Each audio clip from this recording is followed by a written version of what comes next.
What if the man you just put in handcuffs turned out to be your new boss? Officer Brad Walker had been on the police force for over a decade. But let's be clear, he wasn't in it to serve and protect. No, Brad believed in power and control, especially over those who didn't look like him. He had his own twisted sense of justice, and it always seemed to target the same kind of people. A black man driving a nice car? Must be stolen. A black kid walking down the street with confidence? Must be up to no good. And if a black man didn't jump at his every command, well, Brad would make sure he regretted it. That was just who he was. And for years, he had gotten away with it. But tonight would change everything. It was a humid evening in Atlanta. The city buzzed with life, headlights flashing, people moving. Brad sat in his patrol car, parked under a dim streetlight, sipping on a cup of cheap gas station coffee. His eyes scanned the road, looking for his next reason to assert dominance. Then he saw it. A sleek, jet-black Cadillac rolled by, its polished exterior gleaming under the lights. Inside, behind the wheel, sat a well-dressed black man, casually humming along to the music playing through his speakers. He looked relaxed, confident, completely unaware that, in Brad's mind, he had just made a grave mistake. Brad scoffed, setting his coffee down. "Ain't no way that car belongs to him," he muttered under his breath. His fingers reached for the switch, sirens on. The flashing lights lit up the night. The Cadillac slowed and obediently pulled over. Inside, Jordan Cole exhaled heavily. This wasn't the first time he had been stopped for no reason. He had been through this before. He already knew how this was about to go. But tonight? Tonight was different. Because tonight, Jordan had just arrived in town for an important new job. And the last thing he needed was trouble. He straightened his tie, steadied his breathing, and kept his hands in plain sight as the officer approached. Brad smirked as he tapped on the window.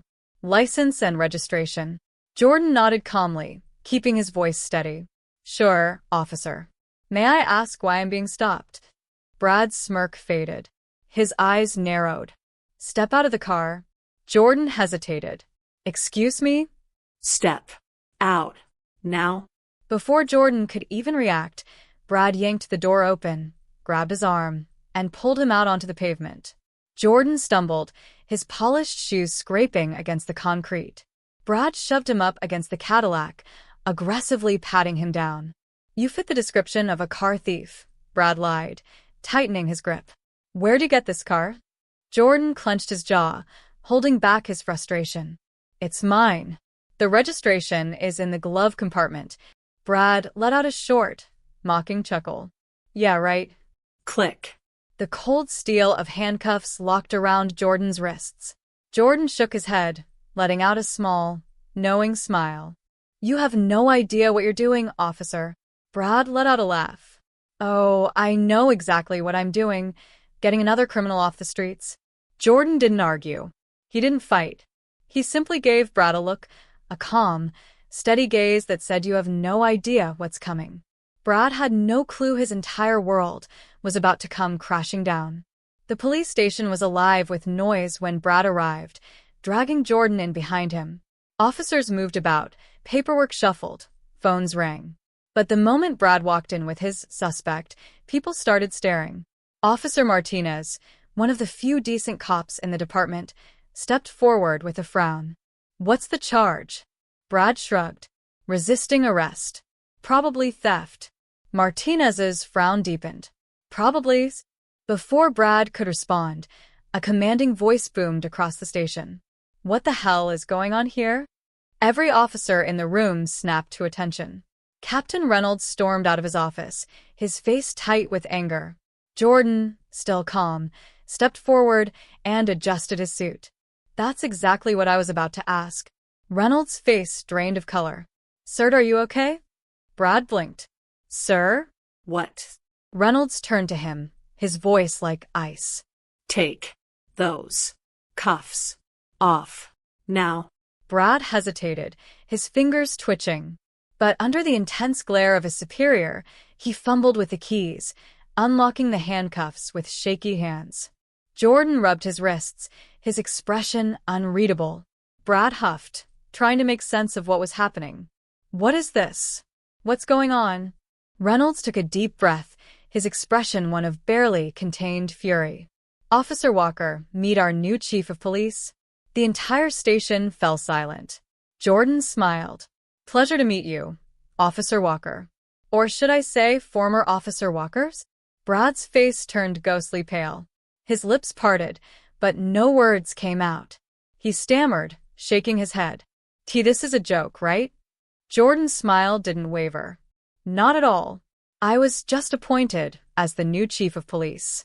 And, thanks to you, my first official act is reviewing misconduct complaints. Reynolds stepped forward, his glare slicing through Brad like a knife. Walker, your history of racial profiling has been well documented. But this time, you messed up big. Brad's fists clenched at his sides. You can't fire me over one mistake. Jordan raised an eyebrow. One mistake? Something tells me this wasn't your first. But it will be your last. Martinez stepped forward, handing Jordan a folder. Sir, we've received multiple complaints about Walker abusing his power. Jordan nodded. Thank you, Officer Martinez. He turned back to Brad, his voice calm but firm. Effective immediately, Brad Walker. You are suspended without pay, pending a full investigation. And trust me, it won't end well for you. Brad's face burned with rage and humiliation. He turned, scanning the faces of his fellow officers, desperate for support. But no one met his gaze. No one spoke up for him. Jordan took a slow step closer, lowering his voice so only Brad could hear. You treated me like I was a nobody, but let me tell you something, Officer Walker. His eyes locked onto Brad's. Justice? It doesn't care about your badge. Justice doesn't care about your prejudice. Justice comes for everyone. A beat of silence. And tonight? It came for you. Brad had nothing left to say. He turned on his heels and stormed out of the station, defeated. Jordan watched him go, then turned back to the rest of the department. His voice was steady, commanding. Let this be a lesson. The era of corruption and discrimination? It ends today. If you can't stand for justice, you can stand in the unemployment line. For a moment, silence hung in the air. Then, applause. And just like that, Jordan Cole's first day as police chief became legendary.